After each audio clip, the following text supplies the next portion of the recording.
Hello जी, नमस्कार, good afternoon. कैसे हो सभी? मैं अनिल बेनीवाल आप सभी का स्वागत करता हूं अवर्स एजुकेशन के यूट्यूब चैनल पे।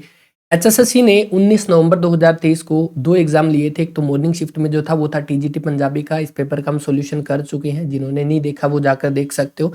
इसके अलावा जो इवनिंग शिफ्ट में पेपर हुआ था वो था साइंटिफिक असिस्टेंट का। अलग अलग कैटेगरी 3, 4 और 5 का 5/2023 एडवर्टाइजमेंट थी। इन तीनों कैटेगरी का एक कॉमन पेपर हुआ था। उस पेपर का हम सॉल्यूशन यहाँ पे करने वाले हैं, क्योंकि अभी जो आने वाले पेपर है जैसे डार्क रूम अटेंडेंट का है, ये भी हम करेंगे। जो पिछला पेपर हुआ था 25 तारीख को पेपर है, 26 को मॉर्निंग और इवनिंग में पेपर है। इनमें आपको यहाँ से क्वेश्चन बिल्कुल देखने को मिलेंगे। सबसे पहला जो क्वेश्चन यहाँ पे है वो है कि भारतीय संविधान का वह अनुच्छेद जो स्वतंत्र चुनाव आयोग का प्रावधान करता है, यानी कि इंडिपेंडेंट इलेक्शन कमीशन, तो इसका जो राइट आंसर है वो ऑप्शन नंबर ए है। भारतीय जो निर्वाचन आयोग है, जिसको आप कहते हो इलेक्शन कमीशन ऑफ इंडिया, इसकी स्थापना होती है 25 जनवरी 1950 को। और इसी के साथ आप जानते हो हम मतदाता दिवस हम मनाते हैं, यानी कि वोटर्स डे हम मनाते हैं कब? 25 जनवरी को मनाते हैं। और वर्तमान में मुख्य निर्वाचन आयुक्त भारत के कौन है? वो है राजीव कुमार। डैश में अणुओं का परिमाणित घूर्णन शामिल होता है। Involve the quantize rotation of molecule, इसका आपका रोटेशनल लेवल यहाँ पे हो जाएगा। निम्न में से कौन सा नृत्य जो वो हरियाणा में वसंत ऋतु के आगमन का संकेत करता है? स्प्रिंग सीजन इज कमिंग, ये किस नृत्य के बारे में बताया जाता है? ये हो जाएगा आपका लूर नृत्य। हालांकि अगर आप यहाँ पे देखोगे जैसे रतबी है, ये रतबी नहीं, ये रतवाई नृत्य है जो कि आपका मेवात की तरफ किया जाता है। झूमर एक प्रकार का ऐसा नृत्य जो आप कह सकते हो राजस्थान का घूमर जो है, एक सर्कल के अंदर डांस किया जाता है घूम घूम के, वो वाला घूमर है। और झूमर आप कह दोगे कि एक आभूषण के नाम पे, आभूषण झूमर होता है गोल सा, उसी की तरह गोल सर्कल में घूमकर ये डांस किया जाता है। और मोस्टली यंग लड़कियां इसको डांस करती है, क्योंकि एक थाली के ऊपर इसको डांस करने के बारे में, इसके बारे में बताया जाता है। ताशा एक प्रकार का इंस्ट्रूमेंट है, तो लूर आपका हो जाएगा option number D right answer. Lure जिसका मतलब है लड़की, और इसके अंदर क्या होते हैं? प्रश्न उत्तर पूछे जाते हैं ना, क्वेश्चन आंसर पूछे जाते हैं। डैश में डैश अपराध स्थल में एक सिरे से खोज शुरू की जाती है जो अपराध स्थल के केंद्र बिंदु में सर्पिल में की जाती है। इसका देखो, ये वो क्वेश्चन है जो आपके इसके सब्जेक्ट रिलेटेड क्वेश्चन है, तो इसका आपका आंसर हो जाएगा ऑप्शन नंबर सी, स्पिल विधि। एक आयत का परिमाप और चौड़ाई का अनुपात 6:1 है। यदि आयत का क्षेत्रफल 128 सेंटीमीटर स्क्वायर है, तो आयत की यहाँ पे लंबाई पूछी गई है, वो आपकी क्या हो जाएगी? इसमें हमें जो रेशियो दे रखा है वो दे रखा है किसका? परिमाप का। पेरीमीटर हमारा क्या होता है? तो आप कह दोगे 2 इंटू में L प्लस में B होता है, इज इक्वल टू हमारे पास कितना है? परिमाप दे रखा है हमें 6। हालांकि हमें चौड़ाई जो है वो हमें पता है 1 हो जाएगी, तो 2L प्लस में 2B इंटू में 1 हो जाएगा, इज इक्वल टू 6। तो 2L इज इक्वल टू 4 और L इज इक्वल टू कितना हो जाएगा? तो यानी कि हमारे पास जो रेशियो बना है वो किसका? लंबाई और चौड़ाई का रेशियो है 2:1। ठीक है, 2:1। तो यहां से हमारी लंबाई और चौड़ाई कितनी हो जाएगी? आप देखोगे लंबाई हो जाएगी 16 और यहाँ पे 8। ठीक है, अब हमें क्या बताना था? आयत की लंबाई। अच्छा, लंबाई बतानी थी, ऑप्शन नंबर ए जो वो राइट आंसर है। हरियाणा के किस जिले में राजीव गांधी ताप विद्युत परियोजना है? तो आप जानते हो यमुनानगर के अंदर हमारी चौधरी छोटू राम जो ताप परियोजना वो यमुनानगर के अंदर है। इसका आंसर हो जाएगा ऑप्शन नंबर 3। 2010 के अंदर हिसार में आपका Rajiv Gandhi thermal power plant जो बनाया गया, जो कि आपका खेदड़ के अंदर है। ओके, तो ये ध्यान रखिएगा, क्वेश्चन पहले भी पूछा जा चुका है। डैश लेजर में बहुत महत्वपूर्ण समानता। अच्छा, ये आपका सब्जेक्ट रिलेटेड था, इसको छोड़ सकते हैं। डेटाबेस डिजाइन में एक ऐसा वस्तु है जिसका वास्तविक दुनिया में एक स्वतंत्र अस्तित्व है, तो इसका आपका आंसर हो जाएगा option number A. Is the mostly responsible for the dissolution of fibrin clothes, इसका प्लाज्मिन हो जाएगा ऑप्शन नंबर ए। 2 रेलगाड़ियां एक रेलवे स्टेशन पर 11:15 और 2:02 PM पे पहुंचती है, जो क्रमशः 1 घंटा और 45 मिनट देरी से पहुंचती है। उनके स्टेशन पर पहुंचने के निर्धारित समय के बीच में अंतर कितना है? अच्छा, इसका दे दिया 11:15, इसका दे दिया आपका 2 बजे। ये 1 घंटा आपका पहले पहुंचती, 1 घंटा देरी से पहुंचती है, मतलब इसके पहुंचने का जो टाइम था वो था 10:15। और ये वाली आपकी 45 मिनट देरी से पहुंचती है, मतलब इसका पहुंचने का जो टाइम था वो था 1:15। दोनों के बीच में डिफरेंस कितना है? आप कह दोगे 3 घंटे, जो कि ऑप्शन नंबर डी जो है वो राइट आंसर है। एक खोज पैटर्न जिसमें क्षेत्र में पाई स्लाइस। अच्छा, ये इसी का क्वेश्चन है, तो आपका पाई की बात आ गई तो पाई और व्हील विधि हो जाएगी। जिनका भी नेक्स्ट पेपर है ना, ये क्वेश्चन जहां से पूछे गए थे उसकी पीडीएफ है। हालांकि वो पीडीएफ थोड़ी बड़ी है, अगर आप पढ़ना चाहो तो मैं टेलीग्राम पे उसको शेयर कर दूंगा, कमेंट करके बता सकते हो कि वो पीडीएफ अगर आप पढ़ना चाहते हो, क्योंकि सारे के सारे क्वेश्चन जो भी यहाँ पे ये क्वेश्चन पूछे गए थे इस तरह के, वो सारे उसी पीडीएफ से आए हैं। मार्कंडा नदी हरियाणा में किस जिले से प्रवेश करती है? अंबाला के कालाअंब से प्रवेश करती है। और मार्कंडा नदी तो काफी फेवरेट अगर मैं कहूँ एचएसएससी की, जिसके बारे में क्वेश्चन पूछा गया, पुराना नाम इसका अरुणा है। कुरुक्षेत्र की सनीसा झील में जाकर ये मिल जाती है। और इसकी जो सहायक नदियां हैं वो कौन सी है? रण है, बेकना है, नकटी है, ये इसकी सहायक नदियां हो जाएगी। और मारकंडा के बाढ़ के मैदान को क्या कहते हैं, ये आप सभी क्वेश्चन का आंसर करके बता सकते हैं। नेक्स्ट आपके सामने परिकल्पना परीक्षण के प्रक्रियात्मक ढांचे में शामिल है, तो इसका आपका आंसर जो हो जाएगा वो ऑप्शन नंबर डी हो जाएगा, उपरोक्त सभी यहाँ पे। इसके बाद नेक्स्ट है एक विशिष्ट एएलयू कितने सारे बुनियादी संचालक निष्पादित करता है, यानी कि एएलयू अर्थमेटिक लॉजिक यूनिट के बारे में पूछा गया, कितने टास्क कितने बेसिक ऑपरेशन परफॉर्म कर सकता है। देखो एक आपका अर्थमेटिक होता है, अर्थमेटिक, और एक आपका लॉजिक यूनिट होता है। अर्थमेटिक जितने भी आपके ऐड सब जो घटाना जोड़ना सब्ट्रैक्शन हो गया, मल्टीप्लिकेशन डिवीजन, और उसके अलावा लॉजिक यूनिट के अंदर आपके ये वाले गेट और ये सब हो जाएंगे, तो इसका आंसर ऑप्शन नंबर डी बन जाएगा।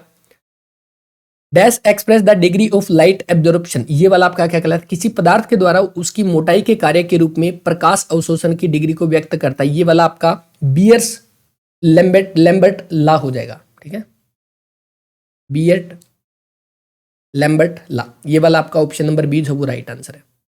अस्थि मज्जा का कौन सा प्लाज्मा सेल कैंसर असामान्य इम्यूनोग्लोबिन के अति उत्पादन की विशेषता है, तो इसका आप देखोगे हीमोफीलिया, तो आप जानते हो क्या होता है, जिसके अंदर रक्त का थक्का नहीं जमता, वो वाली डिजीज हमारी हीमोफीलिया कहलाती है। जैसे आप जानते हो रक्त का थक्का जमाने के लिए हमारा कौन सा विटामिन सहायक करता है, विटामिन के करता है, जिसमें अगर कोई चोट लग जाती है तो ब्लड बाहर ज्यादा ना निकले, इसीलिए वहां पे बाहर एक क्लोट जम जाता है, वो क्लोट ना जमना वो बीमारी आपकी हीमोफीलिया होती है, तो इसका आपका आंसर ऑप्शन नंबर सी जो है वो बन जाएगा।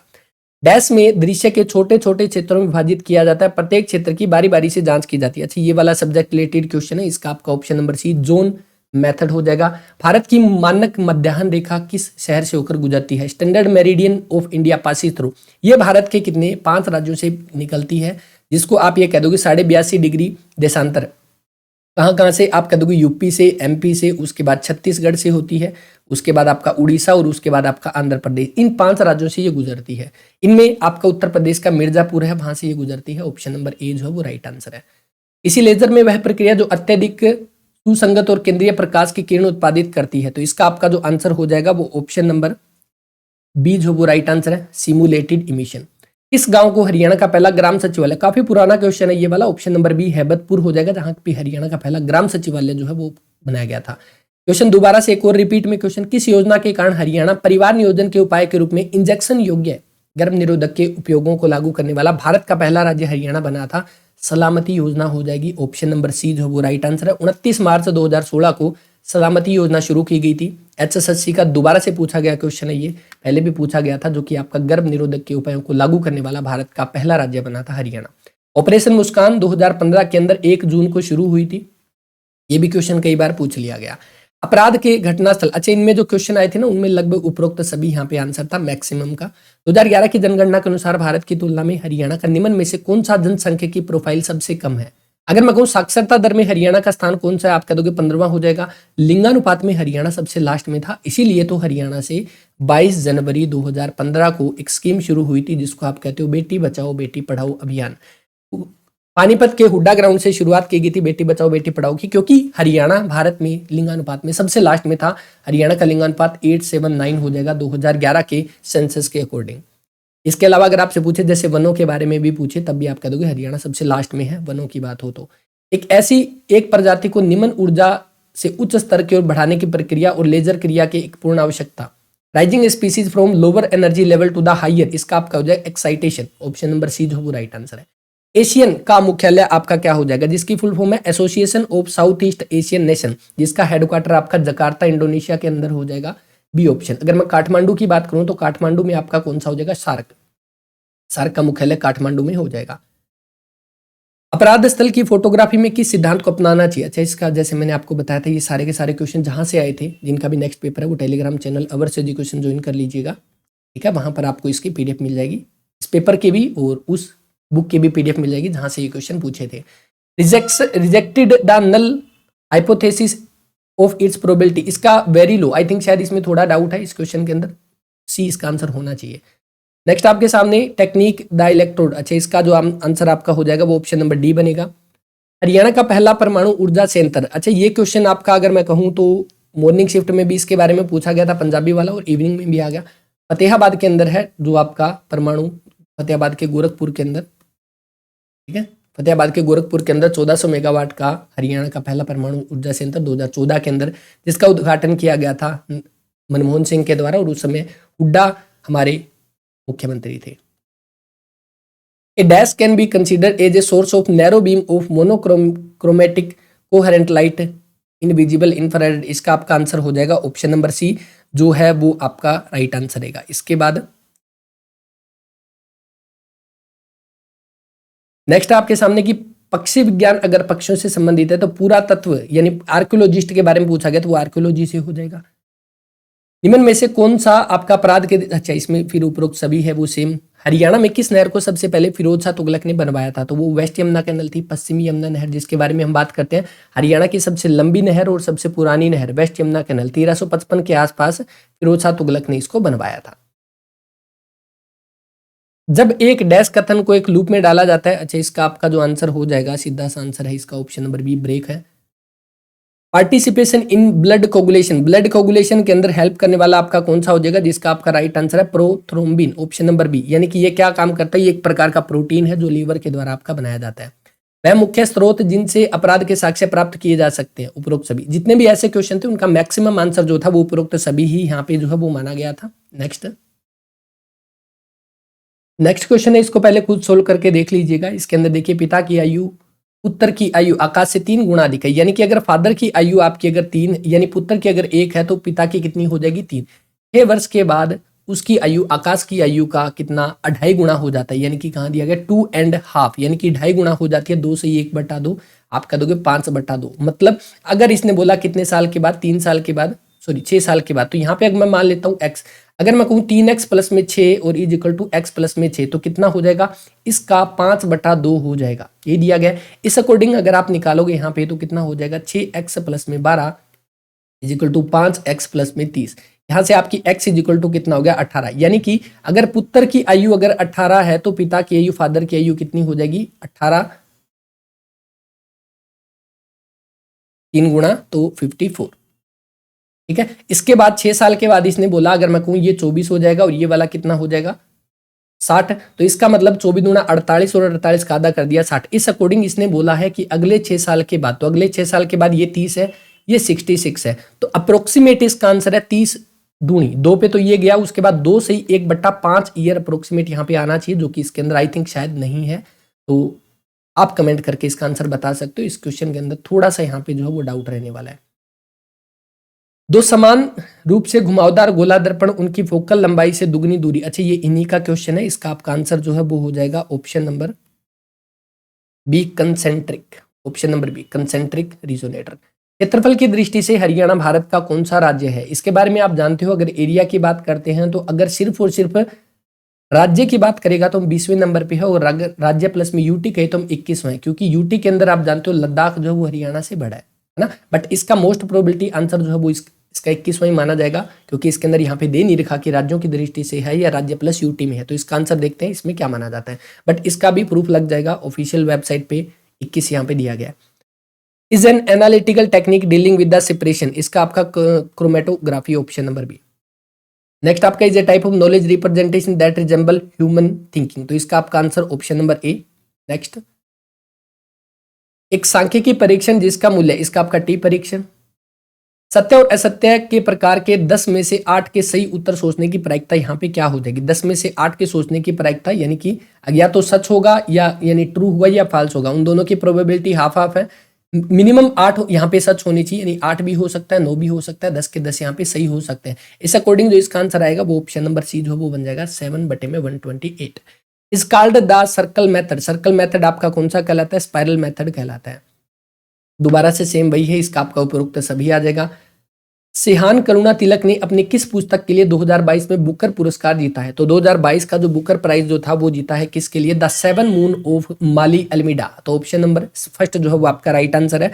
और इसके अंदर एक सगी बेन जो दे रखा है, ये वाला आपका 2020 का बुकर पुरस्कार जीता गया था, जो कि डगलस स्टुअर्ट ने जीता था। तो इसका answer the 7 moon of Mali Almeida, 2022 का बुकर प्राइज जीता है सिहान करुणा तिलक ने।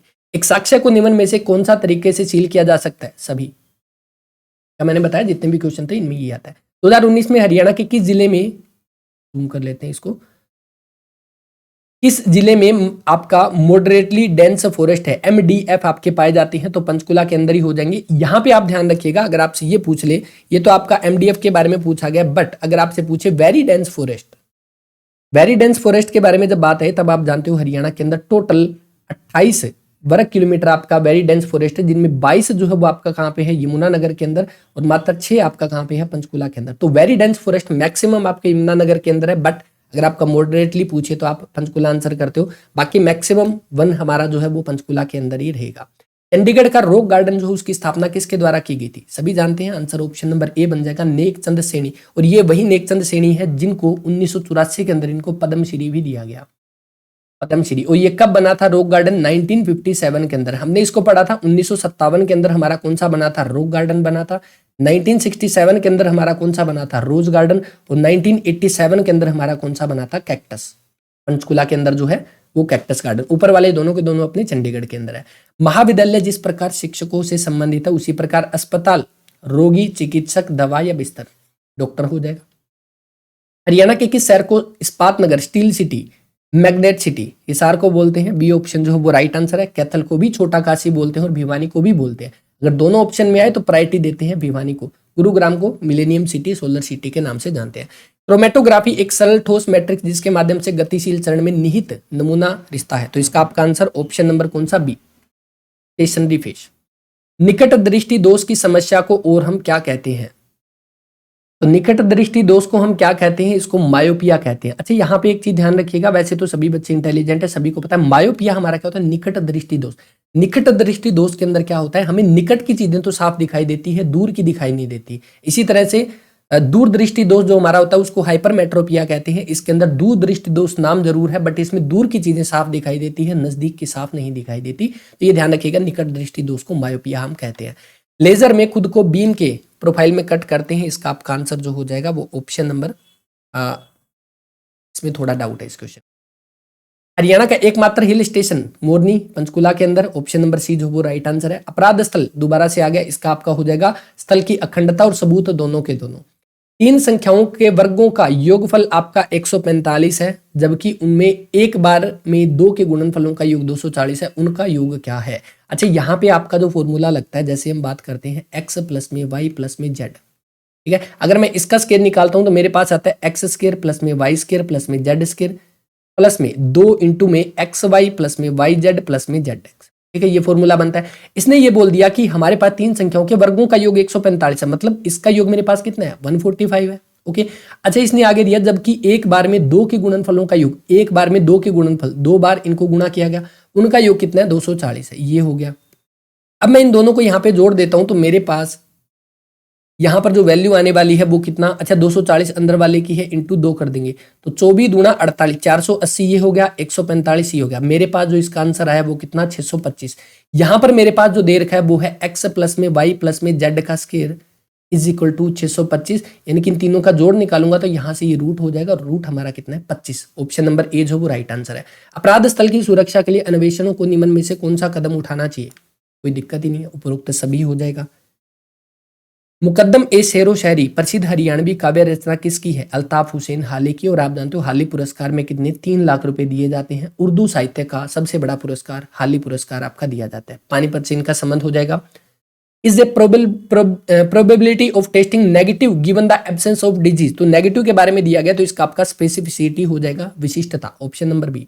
भारतीय मुद्रा का जो नया प्रतीक जो डिजाइन है वो किसके द्वारा दिया गया था, जो नया डिजाइन का मतलब ये है जो कि हमारा वर्तमान के अंदर जो करेंसी का हमारा सिंबल है उसको हम कैसे जानते हैं, आप जानते हो जो हमारा रुपए का सिंबल है इस तरह से, ये वाला सिंबल किसने बनाया था, ये दिया था उदय कुमार के द्वारा। बी फोर्थ ऑप्शन जो है वो आपका इस क्वेश्चन का राइट आंसर रहेगा। हरियाणा में तीज का त्योहार किस महीने की, तीज का त्योहार श्रावण माह की तृतीया को किया जाता है, थर्ड ऑप्शन जो है वो राइट आंसर। स्पेक्ट्रोस्कोपी में प्राप्त होने वाले डेटा को क्या कहते हैं, तो इसको आपका स्पेक्ट्रम, ऑप्शन नंबर डी। 1931 के गोलमेज सम्मेलन में किसने पंजाब की सीमाओं और पुनर्गठन और अंबाला डिवीजन को पंजाब से अलग करने का सुझाव दिया। 1931 के समय आप जानते हो सेकंड राउंड टेबल कॉन्फ्रेंस हुई थी लंदन के अंदर, ये एकमात्र ऐसा सम्मेलन था जिसके अंदर महात्मा गांधी ने भाग लिया था, ठीक है। ऐसे कौन व्यक्ति थे जो तीनों गोलमेज सम्मेलन में गए थे, कमेंट करके बताइएगा। इस समय पे पंजाब के जो वित्त मंत्री थे वो थे जोफ्री कार्बेट, और ये वित्त मंत्री जोफ्री कार्बेट ने सुझाव दिया था कि पंजाब की सीमाओं के पुनर्गठन और अंबाला डिवीजन को पंजाब से अलग करने का सुझाव दिया था। हालांकि महात्मा गांधी ने इसका समर्थन भी किया था, बट महात्मा गांधी ने यह भी बोला था कि अभी आजाद भारत को करने के बारे में बात चल रही है, अभी एक बार भारत आजाद हो, आपके मुद्दे बाद के हैं। तो बात आपने जो बोली वो बिल्कुल ठीक है। मतलब महात्मा गांधी ने जोफ्री कार्बेट ने जो सुझाव दिया था उसका समर्थन किया था, जो कि उस समय के पंजाब के वित्त मंत्री थे। बोर्ड मास का यूज करके आपको इसको सोल्व करना है। ये क्वेश्चन आप ही सोल्व करोगे। हालांकि इसके अंदर थोड़ा सा यहाँ पे डाउट है क्वेश्चन में, जैसे 194 की जगह पे यहाँ पे 196 होगा, बटे में 14, 64 बटे में 8, प्लस में 27 बटे में 3, ये 3 इंटू में 2 और प्लस में 324 बटे में 18। अगर मैं देखूंगा यहाँ से सबसे लास्ट में 18 आ जाएगा, यहाँ पे भी आपका 18 आ जाएगा माइनस का, ये माइनस का है, ठीक है। ये तो ये कट जाएगा, यहाँ पर 8 हो जाएगा, यहाँ पर मैं करूंगा 14 और 14 चौके 56, 14 और 8 कितने हो जाएंगे 22, यानी कि यहाँ पे जो 4 दे रखा है यहाँ पे आपका 6 आएगा, तब अपना जो आंसर है वो ए ऑप्शन जो है वो बन जाएगा। महमूद गजनवी ने थानेसर पर कब आक्रमण किया? तो जो गजनवी का 9वां आक्रमण था 1014 में। हालांकि गजनवी ने भारत पे 14 बार आक्रमण किए थे और इनमें जो छठा आक्रमण जो था वो था 1009 में, तब इसने थानेसर पर आक्रमण किया था। बट इस समय पे ये आक्रमण करके वापस चला गया था, क्योंकि जिस समय पे इसने लूटपाट की थी और जो चक्कर स्वामी भगवान विष्णु की मूर्ति के साथ लेकर गया था, उस मूर्ति का जो वर्णन है वो 1014 के आक्रमण के अंदर इसका वर्णन किया गया है। और ये वर्णन कहाँ पे है? ये अगले क्वेश्चन में एक व्यक्ति का नाम है जिसका नाम है अल-बरूनी। ये गजनवी के साथ आया था और इसने ही अपनी किताब के अंदर वर्णन किया था कि थानेसर जो है वो एक प्रसिद्ध हिंदू का क्षेत्र है।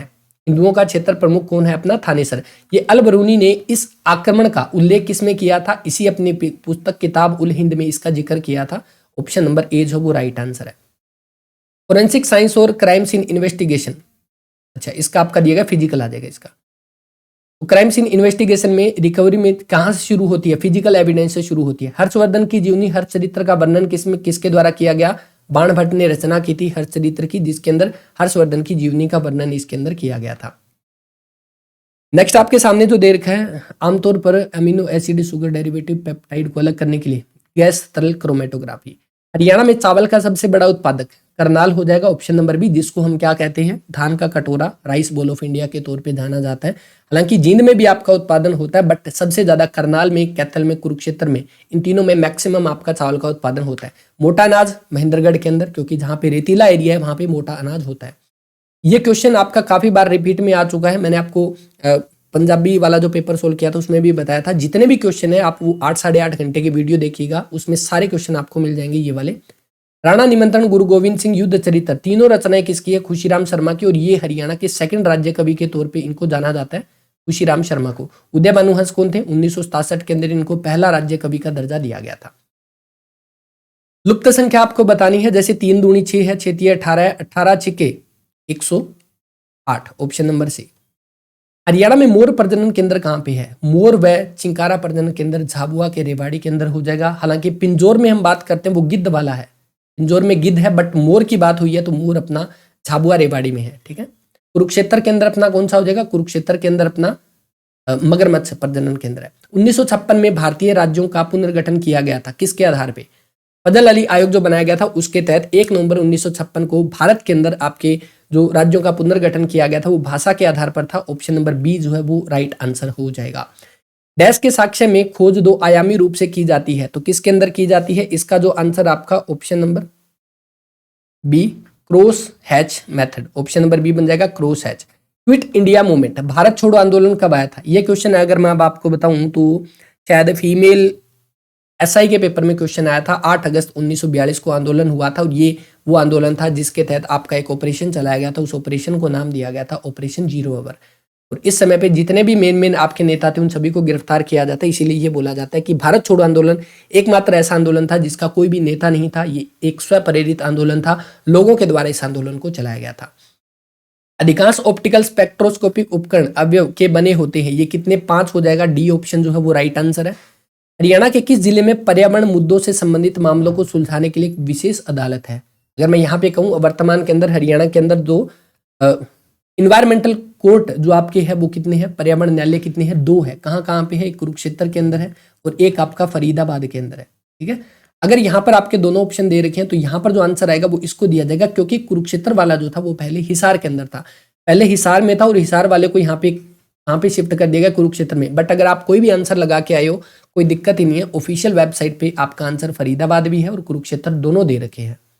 अपराध स्थल अन्वेषण की योजना में निम्न में से कौन सा चरण होता है? तो सारे के सारे चरण होते हैं, डी ऑप्शन। नमूने के साक्ष्य के वितरणों के गुणों में कौन सा शामिल है? तो इसका आपका डी ऑप्शन। एक सांख्यिकी परीक्षण है जिसका उपयोग दो अलग अलग समूहों के बीच में, आपका अच्छा एक क्वेश्चन रह गया ऊपर, किसकी सिफारिश में RBI reserve bank of India की स्थापना हुई? आप जानते हो यंग हिल्टन आयोग के द्वारा स्थापना की गई थी 1 अप्रैल 1935 को, है ना। और इसके तहत इसके पहले जो गवर्नर बने थे वो कौन बने थे? Osborne Smith. इसके पहले क्या बने थे? गवर्नर बने थे। और वर्तमान में कौन है? शक्तिकांत दास। एक सांख्यिकी परीक्षण जिसका उपयोग अलग अलग समूहों और तुलना करने के लिए किया जाता है, तो इसका आपका सी स्क्वायर टेस्ट हो जाएगा। वाष्पशील पदार्थों या गैर वाष्पशील पदार्थों के डेरिवेटिव पृथक्करण करने के लिए कौन सा? अच्छा, ये थोड़ी सी ना इस पीडीएफ के अंदर थोड़ा सा ये इश्यू है कि थोड़ी सी क्लियर नहीं है। तो वैसे तो ये पीडीएफ आपको टेलीग्राम पे मिल जाएगी, बट इसके अलावा भी अगर मुझे क्लियर पीडीएफ मिली तो ये आपको मैं टेलीग्राम पे दे दूंगा, ठीक है। बट ये वाले इसे एक बार काम चलाइएगा। पंचकुला जिले में के मोरनी में स्थित प्रजनन केंद्र किसके प्रजनन उद्देश्य से बनाया गया था? अच्छा, पंचकुला के मोरनी में है। अगर मैं आपसे कहूँ कहाँ गया, भारतीय गिद्ध, ये कहाँ पे है? ये मोरनी में ना होके कहाँ पे है? ये पिंजौर में है। गिद्ध वाला पिंजौर में है, जो कि 2001 के अंदर बना था, जिसको वल्चर के नाम से जानते हैं, ठीक है। तो इसका आपका आ जाएगा फीसेंट ब्रीडिंग सेंटर, यानी कि तितर प्रजनन केंद्र अपना कहाँ पे है? पंचकुला के मोरनी में। 2.3 गुणा 2.3, अच्छा यहाँ पे ऊपर आपका बन रहा है ए स्क्वायर माइनस में बी स्क्वायर, और नीचे आपका बन रहा है ए स्क्वायर बी स्क्वायर और माइनस में, यानी कि ए माइनस में बी का स्क्वायर बन रहा है इधर। अगर मैं यहाँ पे कहूँ, इसको आप जब सोल्व करोगे तो आपके पास ए माइनस में बी बटे में ए प्लस बी बनेगा। तो यहाँ पे आपका क्या बनेगा? सीधी यहाँ पे आपको वैल्यू पुट करनी है, तो वैल्यू पुट करने के लिए अच्छा इसका आपका बन जाएगा, ऊपर वाले को क्या लिख सकते हो? ए प्लस में बी, ए माइनस में बी, नीचे वाले को ए माइनस में बी और ए माइनस में बी, यानी कि माइनस से माइनस कट जाएगा, ऊपर प्लस करना है, नीचे माइनस करना है। 2 पॉइंट में 3 प्लस में 0 पॉइंट में 3 बट्टे में 2 पॉइंट में 3 माइनस में 0 पॉइंट में 3, ऊपर कितना बन जाएगा? 2 पॉइंट में 6, नीचे कितना बन जाएगा? 2। तो आंसर कितना? 1.3। सकारात्मक परीक्षा परिणाम दिए जाने पर बीमारी की संभावना है, तो इसका आंसर जो बन जाएगा वो ऑप्शन नंबर सी है। Haryana state industrial infrastructure development corporation, यानी कि इसके बारे में दिया गया HSIIDC, जिसकी स्थापना 8 मार्च 1967 को होती है। पंचकुला इसका हेडक्वार्टर है और इसके अध्यक्ष भी उमाशंकर है। इनके द्वारा टेक्सटाइल पार्क जो कहाँ पे बनाया गया, वो बरही सोनीपत के अंदर ये बनाया गया था। ए ऑप्शन जो है वो राइट आंसर है। स्पेक्ट्रोस्कोपी क्वेश्चन डाउट में है, होप सो इसका ए आना चाहिए, बाकी जिसको भी पता है आंसर कर सकते हो। 2020 में टोक्यो ओलंपिक में भारत के द्वारा जीते गए पदकों की कुल संख्या। टोक्यो ओलंपिक के अंदर भारत ने 1 प्लस में टोटल पदक जीते 7, 2 प्लस में 4, ठीक है। टोटल पदक भारत ने जीते, 1 तो गोल्ड था, 2 सिल्वर थे, 4 ब्रॉन्ज थे, ये पदक जीते। इनमें एक अपना ये था, एक ही अपने को ये मिला था और एक ही अपने को ये मिला था। यहाँ पे जो बात हुई थी, गोल्ड नीरज चोपड़ा ने जीता था, यहाँ पे रवि दहिया का नाम आता और जो ब्रॉन्ज था वो बजरंग पूनिया ने जीता था। तो यहाँ पे भारत ने कितने जीते थे? टोटल 7 पदक जीते थे टोक्यो ओलंपिक के अंदर। अब बारी आती है इंग्लिश और हिंदी के पार्ट की, तो इंग्लिश देख लेते हैं। यहाँ पे क्या पूछा गया था? The daughter was sitting dash her mother, तो इसका आंसर आपका क्या हो जाएगा? Option number beside the mother. He never goes in an aero flight of her mother, यहाँ पे एरर बताना था, तो यहाँ पे इन की जगह पे क्या आएगा? विद इन आएगा। इसका मतलब जो एरर है वो बी पार्ट में है, बी ऑप्शन जो है वो राइट आंसर हो जाएगा। Ganga is a holy river, तो the Ganga a option. To burn a hole in the pocket, इसका आपका आंसर हो जाएगा money that is spend quickly. Next आपके सामने दिया गया कि एक आपके सामने सेंटेंस दिया गया, इसको आपको इनडायरेक्ट में कन्वर्ट करना है डायरेक्ट के तौर पे। He said I need not write this essay। अब पहली बात देखो, ये सेंटेंस आपका किस में है? प्रेजेंट इंडेफिनेट में है, तो इसको किस में कर देंगे? पास्ट इंडेफिनेट में। दिस दे रखा है, दिस को हम दैट में कन्वर्ट कर देंगे, तो दैट किस में है? इसमें है, और इसमें, इसका मतलब ये दो तो हमारी कटी गई। अब अपने पास ये देखोगे तो ही वुड नोट, तो ये भी नहीं आएगा, क्योंकि हमें इसको किस में कन्वर्ट करना है? पास्ट इंडेफिनेट में। तो he would won't right that ऐसे, डी ऑप्शन। ये हो गए अपने इंग्लिश के। अब आते हैं हिंदी पे। विशेषण के जिस रूप में किसी वस्तु की तुलना सूचित नहीं होती उसे क्या कहते हैं? मूलावस्था, सी ऑप्शन। भाषा की सबसे छोटी ध्वनियां व्याकरण में क्या कहलाती है? वर्ण कहलाती है, और वर्णों के मेल से आपका शब्द बनता है और शब्दों के मेल से आपका वाक्य बनता है। तय के आगे कोई स्वर ग, घ, द, है, ब, में, ये भय पता नहीं क्या है, इसमें थोड़ा समझ नहीं आ रहा है। यह रह वह हो, तो तय के स्थान पर क्या होगा? यहाँ पे संधि की बात हो रही है और इस अकॉर्डिंग अगर हम देखते हैं तो यहाँ पे अब ये नहीं पता ये तय है या दय है, तय है या दय है, ये समझ नहीं आ रहा। बट इसका अगर आंसर मैं कहूँ तो यहाँ पे दय आ जाएगा कि तय के स्थान पे आपका दय बनेगा, और यहाँ पे शायद ये वाला नहीं दे रखा। तो अगर दय है ये सेकंड ऑप्शन तो सेकंड है, अगर नहीं है तो आप डी ऑप्शन लगा सकते हो। अनुकरण वाचक शब्द किसे कहते हैं? अनुकरण वाचक शब्द होता है जहां पे पदार्थ की यथार्थ और कल्पित ध्वनि को ध्यान में रखकर शब्द बनाए गए। खटखटाहट, धड़ाम, ये एक प्रकार की कल्पित ध्वनि को यहाँ पे शब्द बनाए गए हैं, उनको अनुकरण वाचक शब्द यहाँ पे कहते हैं। भावे किस प्रयोग किसे कहते हैं? भावे प्रयोग किसे कहते हैं? तो भावे प्रयोग किसे कहते हैं? तो भावे प्रयोग के अंदर हो जाएगा जिस क्रिया के पुरुष लिंग वचनकर्ता के अनुसार नहीं होते, जो सदा अन्य पुरुष पुल्लिंग और एक वचन में रहते हैं, तो ये वाले आपके भावे प्रयोग कहलाए जाते हैं। सी ऑप्शन जो है वो राइट आंसर हो जाएगा। कंप्लीट 100 क्वेश्चन अपने हो चुके हैं। कुछ डाउट है 2-3 क्वेश्चन के अंदर, अगर किसी को पता है तो आंसर कर सकते हो। जैसे ही आंसर की आती है उसके बाद आपको आंसर की मार्क करके टेलीग्राम चैनल पे मिल जाएगी, वहां पे भी आप जुड़ सकते हो। अवर्स एजुकेशन का टेलीग्राम चैनल है, ठीक है। और इसके बाद जैसे मैंने आपको बताया जिनका भी नेक्स्ट सैटरडे संडे पेपर है वो खास करके हरियाणा जी के, वैसे इतनी डिफिकल्ट तो नहीं पूछी गई, आसान थी। जिन बच्चों ने थोड़ा बहुत भी पढ़ा है वो आराम से इस पेपर को कर सकते हैं। और कुछ सब्जेक्ट रिलेटेड क्वेश्चन थे वो आपको मैं पीडीएफ टेलीग्राम पे शेयर कर दूंगा, उसके बारे में बता दीजिएगा। हालांकि पीडीएफ काफ़ी बड़ी है तो टाइम अपने पास कम है, अगर पढ़ना चाहो, इच्छा है तो बिल्कुल टेलीग्राम पे मिल जाएगी। थैंक यू वेरी मच, अपना ख्याल रखिएगा। क्लास कैसी लगी उसके बारे में भी रिस्पॉन्स दे दीजिए, और बाकी नेक्स्ट जो भी पेपर होंगे उनका सॉल्यूशन आपको मिलेगा। डार्क रूम अटेंडेंट का पिछला पेपर जैसा हुआ था वो भी आपको टेलीग्राम पे शेयर कर दूंगा, या इसका सॉल्यूशन ऑलरेडी टेलीग्राम पे है, सॉरी यूट्यूब पे है, तो वहाँ पे भी आप देख सकते हो। पिछली बार जो डार्क रूम अटेंडेंट का पेपर हुआ था वो क्या पैटर्न उसके अंदर रहा था, ठीक है। ये डार्क रूम अटेंडेंट अलग है, जो सीटी में है वो अलग है। थैंक यू वेरी मच, अपना ख्याल रखिएगा। मिलते हैं नेक्स्ट वीडियो में, तब तक के लिए जय हिंद जय भारत।